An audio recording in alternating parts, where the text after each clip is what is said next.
Kerja keras agar kaya. Demikian kalimat penyemangat yang diwariskan lintas generasi. Terdengar seperti kebenaran universal yang diputar ulang dalam ruang sosial dan diam-diam ditanamkan sebagai etika kerja tanpa perlu ikut menikmati surplus yang disedot ke atas. Kalimat ini kita terima seolah kompleksitas hegemonik dapat dinetralisir, seakan-akan sistem menjamin kesempatan sejahtera secara imparsial.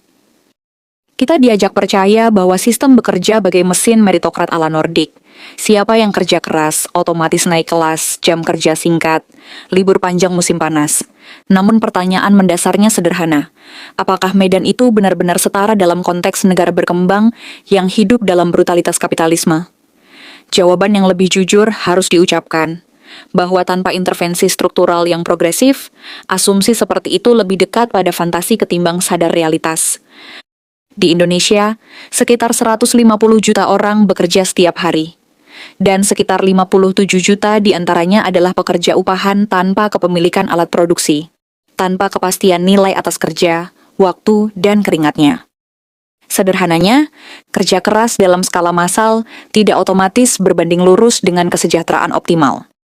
Dalam sistem seperti ini, kerja keras seringkali hanya menjadi mekanisme bertahan hidup, bukan mobilitas. Lebih problematis, kegagalan tidak dibaca sebagai persoalan struktural, tetapi diprivatisasi. Dianggap kurang gigih, kurang disiplin, atau diringkas dalam satu kata yang dingin. Nasib.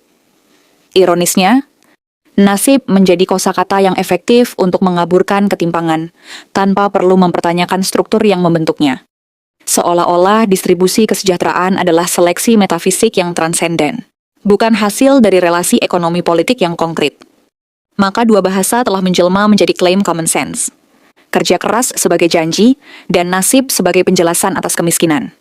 Keduanya bekerja sebagai perangkat yang memoles kompleksitas sistemik agar tetap tampak wajar. Di atas semua itu, terdapat tekanan lain yang lebih sunyi, namun brutal. Inflasi dan kenaikan ongkos hidup yang bergerak lebih cepat dari slip gaji. Di titik ini, kerja keras bukan lagi jalan kesejahteraan, melainkan standar mekanisme bertahan agar tidak jatuh lebih kuat ke dalam stagnasi. Selamat Hari Buruh Internasional. Semoga May Day tidak berhenti sebagai seremoni simbolik yang tertata rapi dalam kalender, melainkan menjadi jeda reflektif emansipatoris untuk membaca ulang bagaimana kerja, nilai, dan hasil diproduksi dalam struktur yang tidak pernah benar-benar netral. Sebab di banyak titik sejarah, transformasi tidak lahir dari harmoni yang dipoles rapi, tetapi dari antagonisme material yang tak lagi dapat diredam oleh bahasa kompromi.